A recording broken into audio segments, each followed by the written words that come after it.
Dažnas pamatęs mano Minecrafto pasaulį nustemba, nes jis užima maždaug 3,5 gigabaito, o tai nėra mažai. Jame žaidžiu labai seniai ir tikrai buvo akimirkų, kai nežinodavau, ką veikti. Tačiau šio žaidimo grožis man atsiskleidžia tame, kad jis tam tikrą prasme yra niekada nesibaigiantis. Pastebėjau, jog dauguma mano, kad tikslas yra nugalėti pagrindinius žaidimo bosus, gauti sparnus arba vadinamą elytrą ir tuom viskas užsibaigia. Aš asmeniškai niekada tuo netikėjau, drakono įveikimą pasilikau specifiškai tolimiems planams. Paprastai statau daugybę statinių su istorija ir patikėkite, šis darbas niekada nesibaigiantis. Patį žaidimą žaidžiu ant sunkaus režimo, bet įjungęs inventoriaus išsaugojimą po mirties arba keep inventory true. Ir šios komandos nematau kaip sukčiavimo. Tikiu, kad žaidimai tam, kad mėgautumeisi jais, o ne tam, kad iš pykčio numestum žaidimą, nes praradai daiktus. Greitai paminėsiu, kad tai, ką parodysiu čia, yra labai nedaug ir tik maža dalis mano statinių. Štai čia matote apylinkės žemėlapį. Pažymėtų statinių daug, o laiko mažai, tad paskubomis prasibėgsiu per statinius. Štai slaptas praėjimas, kur turiu tam tikrų trofėjų saugyklą.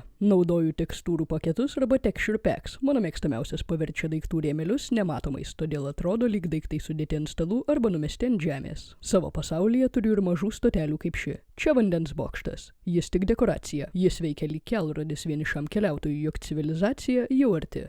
Toliau matote neužbaigtą projektą kalno viduje. Galbūt pastatysiu čia menę kokiems šios apylinkėms neegzistuojantiems karaliams. Ir štai čia matote praėjimą link portalo. Jis veda link mano kitų bazių. Paskutinis mano didelis projektas, kurį stačiau, yra vandenyno kultas. Prisiskaitęs fantastikos knygų nusprendžiau, kad šis mažas miestelis gali turėti didelę paslaptį ir ji yra keistas, neaišku ką, garbinantis kultas. Čia žinoma toli gražu iki baigto statinio, tačiau šis projektas bus ilgas, nes jam taikau ir bendrą istoriją su šalimais esančių kalnų. Iškasiau pakankamai masyvaus tūrio kambarius, tuomet prileidau vandens. Sunkiausia dalis buvo atrasti būdą, kaip apšviesti visą šią patalpą ir padaryti, kad visas vaizdas atrodytų estetiškai. Čia matote dar vieną slaptą praėjimą. Čia jau yra kulto susirinkimo vieta. Yra daug samanų bei augalų. Čia esantys paveikslai taip pat turi užslėptų minčių ir visur teka vanduo. Mano idėja ta, jog šis vandenyno kultas prasidėjo dar labai seniai ir turėjo tikslą padėti žmonėms.